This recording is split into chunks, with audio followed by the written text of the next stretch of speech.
welcome to Hare the Rabbit podcast. We explore everything that is rabbit. We look at different rabbit breeds, history, superstition, pop culture, news, and more. I would like to thank you for joining me today, your host, Jeff Hittinger. I'm not an expert, I'm just curious about learning more about rabbits, just like you. Today we're going to discuss the Blanc de Hotot and the Dwarf Hotot. These are pronounced Hotot. Looks like hot tot when you look at the spelling. It's correctly pronounced Hotot, but sometimes you will hear it more often said as Hotot. These rabbits are known as the eyes of the fancy. This rabbit looks like a bunny with eyeliner.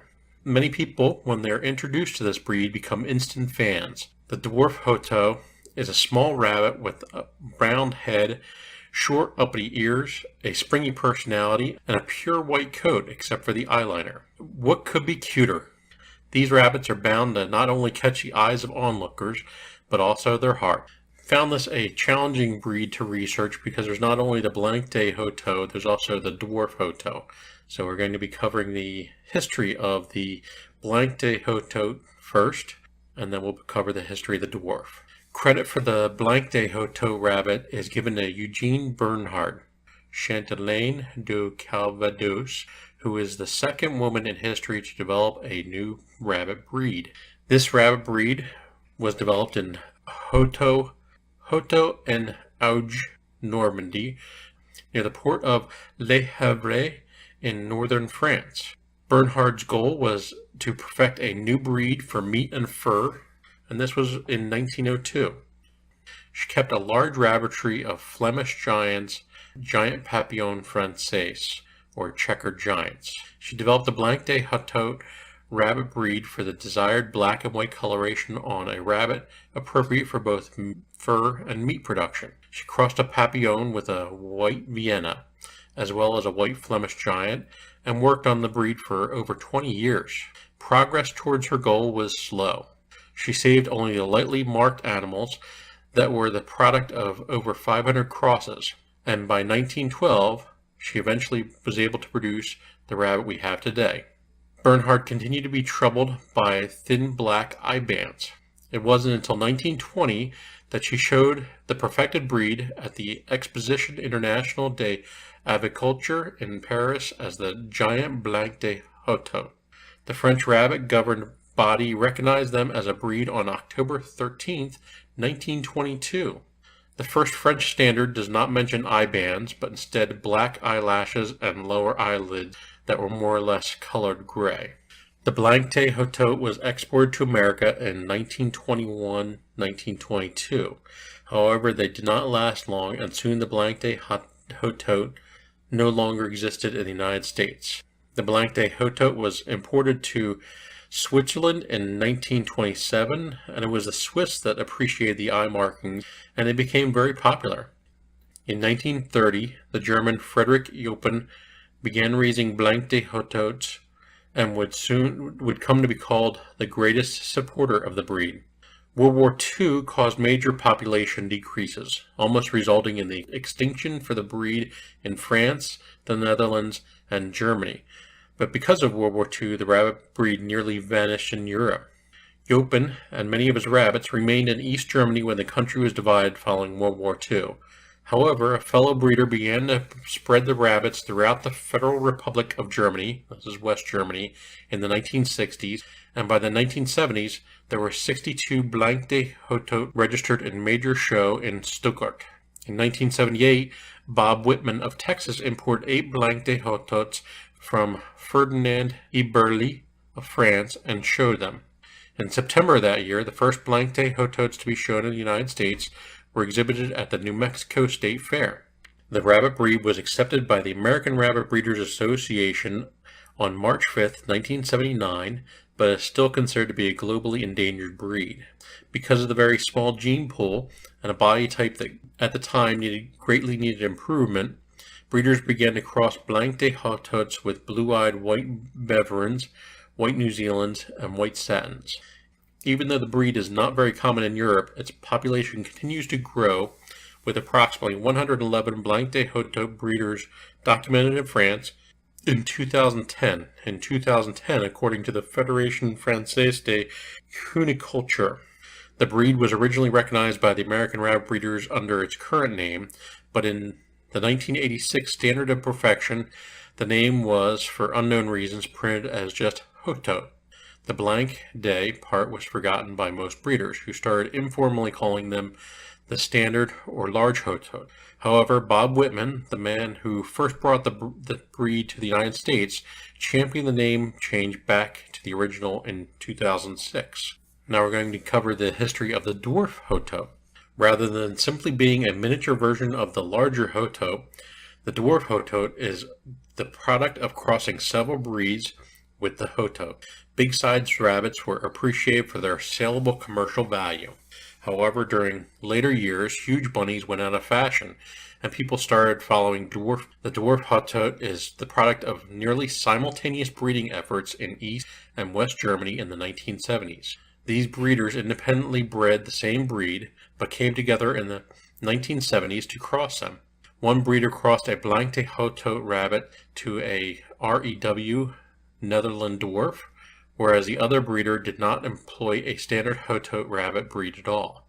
He crossed a Dutch rabbit breed to a black Netherland Dwarf and developed markings, leaving only the eye bands. Finally, the two strains were combined to create a rabbit breed known as the Dwarf Hotot rabbit breed. In 1980, Elizabeth Forstinger of California brought 7 rabbits from the West German line to the United States and began showing them in 1981.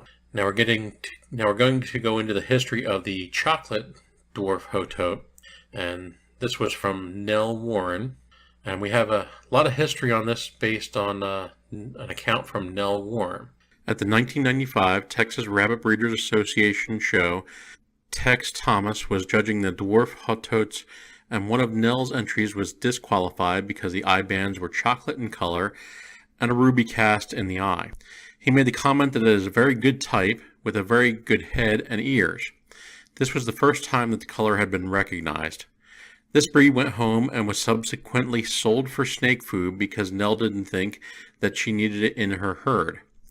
This color started showing up again in her breeding, so she thought that God was telling her that she should try working on this. This showed up in a couple of her lines, so she decided to breed back chocolate to chocolate out of the different lines. This resulted with a nice litter of chocolates. Nell had been working with this for a couple of years before she learned that Bill Whaley was also working on the chocolates. He encouraged her to go ahead and apply for the next in line certificate of development of the chocolate variety of the Dwarf Hotot after he had failed one time. According to the rules in the standard, Nell had to continue breeding for 2 more years before she could present them after she was awarded the certificate of development.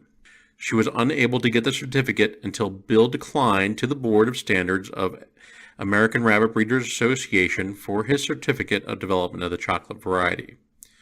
In May of 2000, she received her Variety Development Certificate for the chocolate Dwarf Hotot. She had to wait only 1 more year at that point, because she had applied for the next in-line Certificate of Development a year earlier. By this time, the amount of chocolate breeders that she had increased with very good type and good heads. Other breeders were telling Nell that they were finding chocolates in their nesting boxes as well. There were many of the other Dwarf Hotot breeders interested in the chocolate eye bands. Since Nell had displayed them at the Dwarf Hotot national shows, some breeders were coming to her home to see them. They wanted to try their hand at breeding them as well. They experienced the same thing that Nell did when some black eye bands would crop up in some of the litters. Someone told her that black is the dominant color and for her not to worry about it. When the blacks from chocolates were bred to each other, they produced good dark chocolates. When the eye band is light on a young kit, the color will darken as they get older, but not so dark that it looks black. If the eye band is dark chocolate on a young kit, it will look black as the kit gets older. This is one of the reasons that the decision to show them together was made after the chocolates were allowed to show. It is also harder to see the difference with some of the lighting at some of the shows.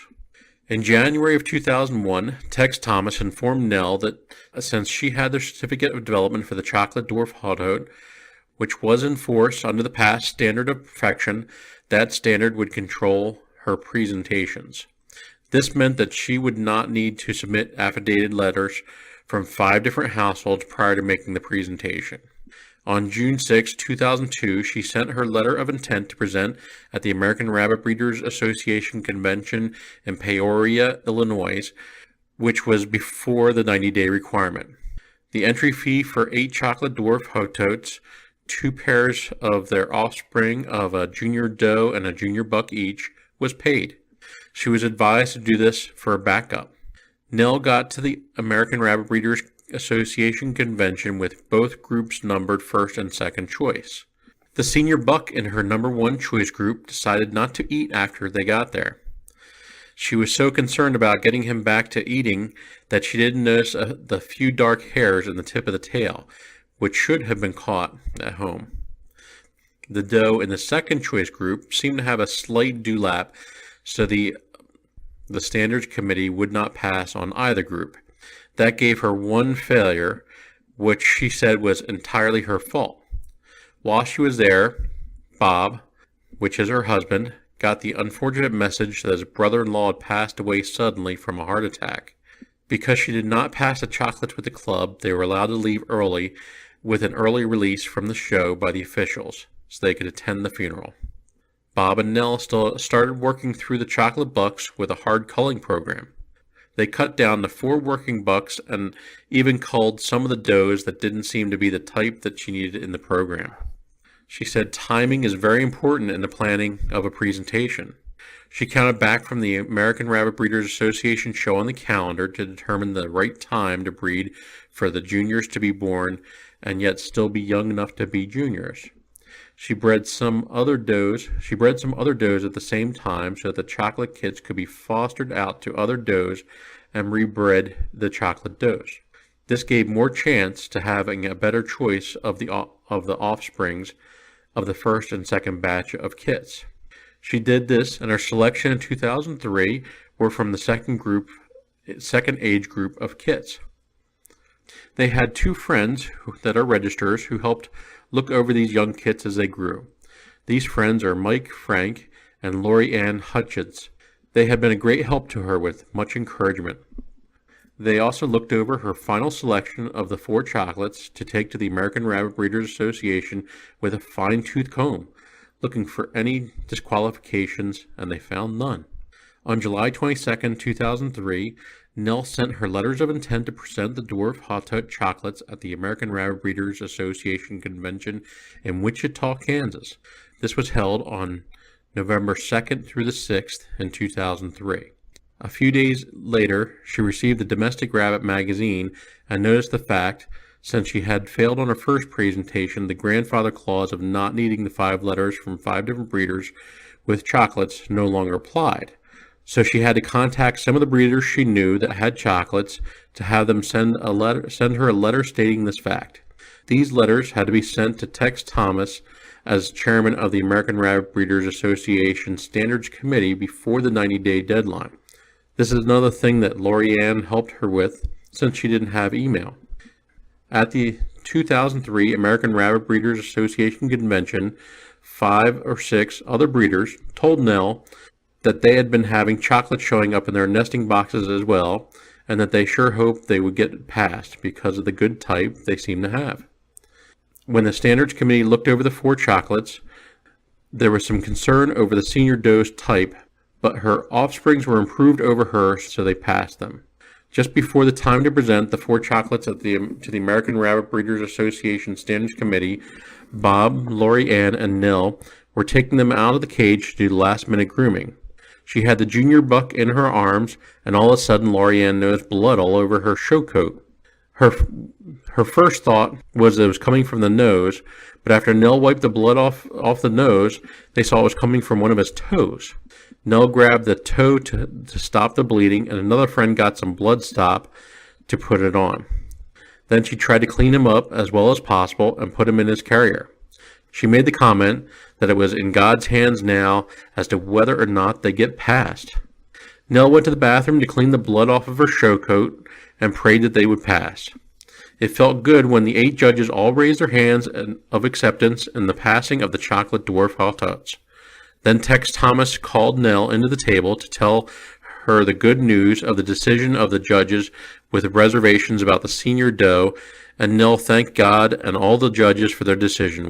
With a big smile, she gave a thumbs-up sign, and there was clapping of all the hands, and it was greatly appreciated. She then had 4 brood bucks and 15 brood does with some young buck and does to either replace or add to her breeding program if they were not culled for one reason or another. On the 1st of February 2004, John Mingus called to tell her that 81% of the members of the American Dwarf Hotot voted to accept the chocolates as a variety of Dwarf Hotots. Nell was very grateful to each member that voted yes. Now she had to work on getting 6 chocolates passed in Rhode Island in November 2004, and then 6 chocolates passed in Indiana in 2005. She needed to have 3 passes within a 5-year period.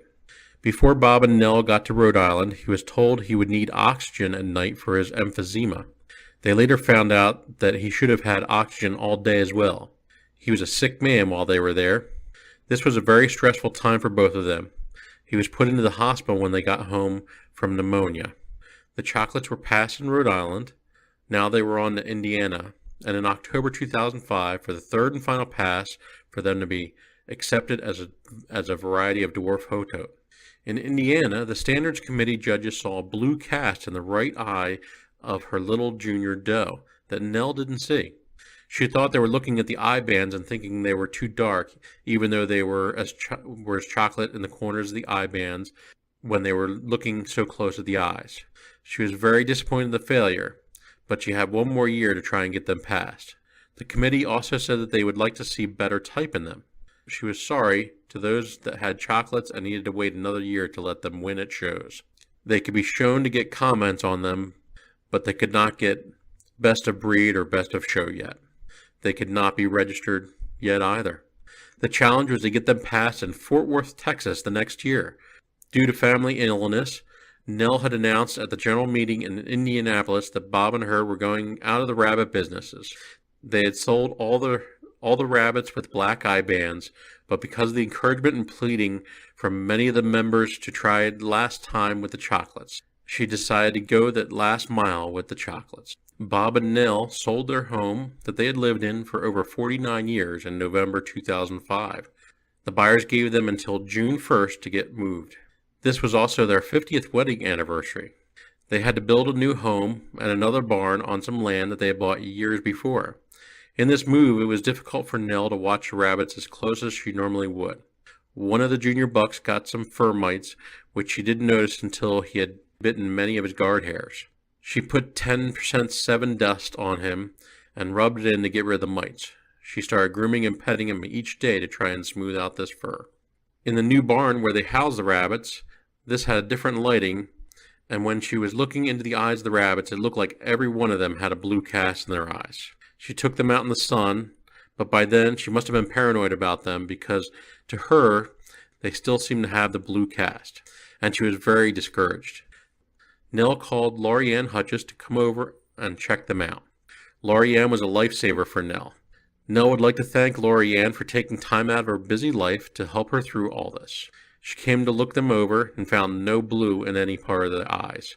At the same time, she weighed them because Nell's scale broke when they moved. She assured her that she could not find any disqualifications on any of them that she could see. At the Fort Worth show barn, Bob and Nell took 10 chocolates to present them to the American Rabbit Breeders Association Standards Committee. She asked Jennifer Milburn to look them all over to make sure of the 6 rabbits that would be presented that there was nothing wrong with them. She noticed a tiny spot on the tip of the right ear on one of the junior bucks, so she had to go with the one with the rough fur. One of the senior bucks had too narrow of eye bands in her opinion, so she went with the older buck. This older buck had a weepy eye from allergies. She got this cleared up by using Clear Eyes and baby wipes to clear the fur around the eyes. Nell would like to thank Jennifer for all of her help through the years. When the chocolates were in the show cages for the standard committee to look at, the judges kept coming back to look at the senior buck because they found a very small pimple on the sheath of his penis, which they determined was not an abscess, which could be a disqualification. This was a very nerve-wracking time for Nell because she could see all of her hard work going down the drain. She prayed for the Lord to give her strength to accept whatever the decision was. The chairman of the committee, Tex Thomas, called Nell to the table to give her the results of the decision. She was delighted when he told her the chocolates passed. May the Dwarf Hot Tub Club be improved with this new variety, and now all of you that have these beautiful rabbits in your barns can treat them like the black eye bands. Now we're going to cover the overall description. This is the body. The Blanc de Hotot rabbit is a large-sized rabbit. Usually the female rabbits are slightly heavier than the males, with the body weight ranging from 9 pounds to 11 pounds. That's 4.1 kilograms to about 5 kilograms. Whereas the males have a body weight between 8 pounds and 10 pounds. This is 3.6 kilograms to 4.5 kilograms. Where the Blanc de Hotot rabbit breed has a complete white color and somewhat rounded body with a black color eye bands around the eyes. By breed registry standards, should not be more than 1/8 to 1/4 inch, 0.32 to 0.64 centimeters wide. These bands offer the breed the look of a fine spectacle around the eyes. Sometimes the female Blanc de Hotot rabbits have dewlaps, but this is a penalty for the bucks. The Blanc de Hotot rabbit breed has a short neck, wide chest, and well-muscled front and back quarters. Blanc de Hotot rabbits has a long ear, which can be as long as 4 inches, that's 10.2 centimeters. The fur of this rabbit breed has a huge number of protector hairs that generate a shine reminiscent of a frost. The breed is known for its lustrous fur, an abundance of guard hairs that give the fur a frosty white sheen, and the striking black eye bands, which should never be over 1/8 to 1/4 inch wide, according to the American Rabbit Breeders Association, and not over 5 millimeters in most European standards. Rigid selection is necessary to ensure the proper markings. Now we're going to discuss the Dwarf. Dwarf Hotots are one of the cutest breeds of rabbits. They are white as snow with a snowball-shaped body. The Dwarf Hotot is a very small, compact breed weighing 2.25 to 3.5 pounds with a maximum of 3 pounds for showing. The head is round with a broad skull and the neck is not visible. The eyes are round, dark brown, and outlined with a thin band of black or chocolate fur, giving the illusion that they are wearing mascara. Their heads are rounded with short upright ears that may or may not touch, and their bodies are of a uniform width with rounded hindquarters. They should appear to have no neck. Dwarf Hotot rabbit breeds recognized colors are the black banded and the chocolate banded, with the two varieties being judged together. As we covered earlier, in recent years, chocolate-colored markings around the eyes have become acceptable. Claws any color other than white or flesh are a disqualification. Thin fur, spots of color in the white part of the coat or eyes not of the color called for in the standard are a disqualification. Very wide or uneven eye bands or feathery eye bands are a fault. Incomplete eye bands or heavily feathered eye bands are also a disqualification. The fancy eyes have earned the Dwarf Hotot rabbit breed a pet name of Eyes of Fancy. This Eyes of Fancy is a compact type that has a gentle rollback coat. Ears are carried in an upright V shape and are disqualification in the dwarf if over 2 3/4 inches in length. Their small size adds their charm and practicality. They require a smaller living area than other rabbits and are easily held in one's hand. Now we're going to cover the coat. The coat of the Blanc de Hotot rabbit has soft, rollback fur that is relatively short except for the extra long guard hairs that give the rabbit its frosty sheen. It does not need much maintenance in order to keep it in tip-top shape. Dwarf de Hotot have rollback coats that should be rollback quality that should roll back quickly into position when stroked the wrong way. They need little grooming when not in molt. A once-a-week grooming with a slicker or even a damp hand is usually enough. During a molt, more frequent grooming will be needed. As with all rabbits, avoid giving your Dwarf Hotot a bath. Simply spot cleaning the cloth as needed. The coat is short, dense, and shiny. The coat color is white except for, of course, the eye bands. Some specimens may also have a black spot on the ears or blue spots in the eye bands. but these rabbits make great pets, but they cannot be shown. Colors. Most dwarf Hotots that conform to the breed standard are solid white with black around the eyes. However, the American Rabbit Breeders Association recognizes black and chocolate varieties as well. It is also worth noting that when wounded, the Dwarf de Hotot's fur sometimes comes in black. Blanc de Hotot rabbits are completely white. Its eyes are a dark brown, and the only markings they should have is a ring around their eyes resembling eyeliner. We're going to cover care and feeding. Don't let this rabbit's appetite fool you. The dwarf is a small rabbit that only needs about a quarter cup of rabbit pellets per day, but it will eat as much as you give it. It also enjoys occasional treats such as a carrot or rolled oats. Housing for your rabbit. Since this breed is quite small, it requires a smaller cage than the average rabbit. A 24 by 24 cage is sufficient, and an 18 by 24 cage is big enough if it is let out to play. They will need space and opportunity to exercise and explore, and you'll need to make sure that the space has been rabbit-proofed against nibbling and gnawing. Dwarf Hotot rabbits are best kept indoors to protect them from extreme temperatures, predators, and other dangers. They should be allowed to roam and exercise, preferably where they can get sunlight and fresh air. Extension hutches, exercise pens, or lawn enclosures are recommended for safe outdoor exposure. Now we're going to talk about the full-size Blanc de Hotot.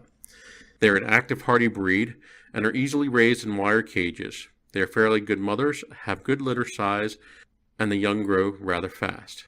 If kept in a cage, the enclosure should be at least 5 times the size of the rabbit, with plenty of room to stretch and stand upright. The rabbit enclosure can be indoors or out, weather and temperature permitting. Blanc de Hotots do not do well in extreme heat or cold, so always be aware of outdoor conditions before letting your rabbit spend time outside.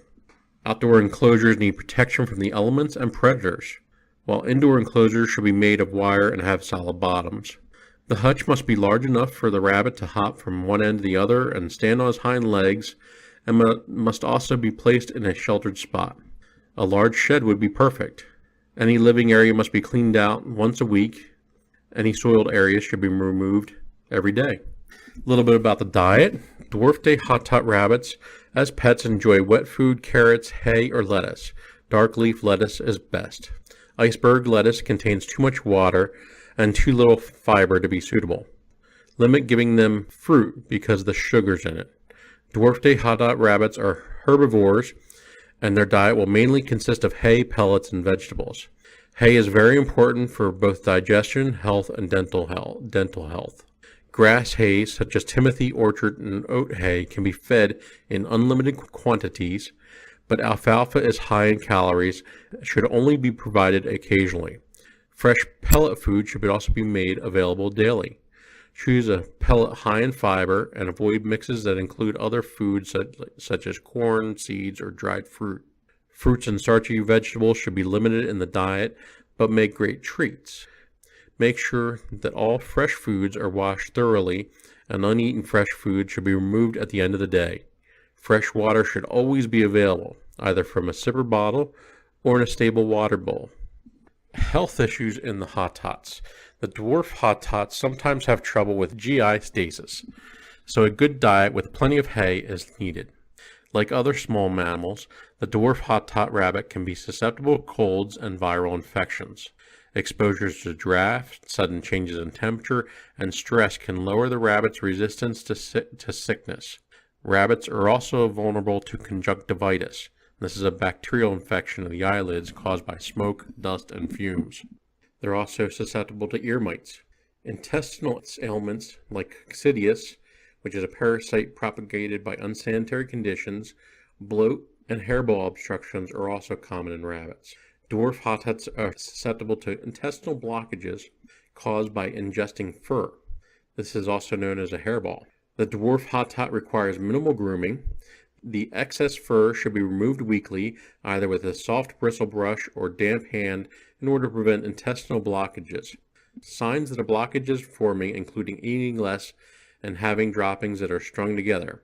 Laxatives are used to treat these blockages. Prevention consists of regularly removing the excess hair so the rabbit does not ingest it when it grooms itself. Dwarf Hotot rabbits, like other dwarf rabbits, are also susceptible to Malocclusions, which is a condition when the front teeth are directly above the lower teeth, rather than in front of them. This condition can cause the rabbit to pull a tooth on its cage or even cause difficulties when eating as the teeth grow longer. Treatment consists of having a veterinarian shorten the teeth every 6 to 8 weeks. Blanc de Hotot rabbits are born without fur, and its eyes are closed, and their eyes will open after 7 to 14 days. For the full-size Blanc de Hotot rabbit is not susceptible to any hereditary diseases, but there are some things owners need to watch for. Again, the overgrown teeth is by far the most common problem. This can be prevented with a well-balanced diet consisting mostly of hay. If your rabbit doesn't seem to be eating, is less energetic, or has less droppings than usual, their teeth may be growing into their face and or jaw. Those caring for rabbits should also check their ears periodically for any signs of ear mites, as this is rather common, especially in outdoor rabbits. Fly strike is also another rabbit issue that occurs when flies lay their eggs in a rabbit's soil coat, usually on their bottom. When these eggs hatch, their sole source of protein is the rabbit. Lack of appetite, lethargy, or sudden yelps of agony can be signs of a fly strike. Take your rabbit to a veterinarian if you believe it has fly strike, as this can be deadly. Pet and show rabbits should be given treatment for worms, ticks, and fleas, and it is also recommended that they be vaccinated against myotosis and viral hemorrhagic disease, both which are nasty conditions that can be fatal. Your rabbit must also be monitored closely to make sure they're grooming themselves thoroughly. If he's still a little bit dirty, it might be because their weight is stopping them from cleaning themselves properly. Any dirty areas of the coat must be cleaned, and his weight should also be controlled. We're going to cover the temperament and behavior of the Blanc de Hotot. The Blanc de Hotot rabbits, this is for the full-size Blanc de Hotot rabbits, are an active and strong, hardy rabbit breed, and they can be easily developed in all-wire cages. The female rabbits of this breed are quite good mothers, and the Blanc de Hotot rabbits have good-sized litters. The juvenile rabbits of this breed will grow quite fast. Their sweet dispositions make Blanc de Hotots great for families looking to have their first pet. Dwarf Hotots usually have a friendly personality, making them a good choice as a pet or show rabbit. Because of their small size, it makes them ideal for pet or show rabbits. The Dwarf Hotot's temperament can range from outgoing to moody and unstable, but as a rule they are friendly rabbits and well suited to a pet life. Their affectionate, playful temperament is another quality that makes the Dwarf de Hotot an excellent choice for pet owners. These adorable little creatures are good with children and make wonderful pets. Like any other rabbit breed, individual Dwarf Hotots have individual personalities and will enjoy the attention in different ways. Most love to be held and petted, and some simply enjoy hopping around on their owner's lap. For the most part, this breed enjoys affection, and they're quite affectionate in return. The Dwarf Hotot's rabbit's small size makes it adaptable to live in confined space. It needs a small cage that has room for it to exercise. The rabbit is an intelligent animal that can be trained to do simple tasks. The Hotot rabbits understand simple commands and can also be trained to use a litter box.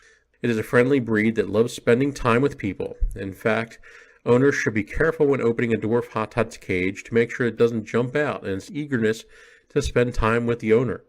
Rabbits are a social animal and are happiest when kept in pairs or trios. Rabbits may bond very closely to one another, forming a near inseparable bond. Non-bonded rabbits should have their own cage and should be carefully supervised until they get to know one another. A rabbit kept singly will need lots of time and attention from their human caretaker. The human companionship can never fully substitute for their interactions they have with each other. Ideally, a rabbit will be allowed plenty of free access to its owner, whether that's cuddling on the couch or following them around in the kitchen.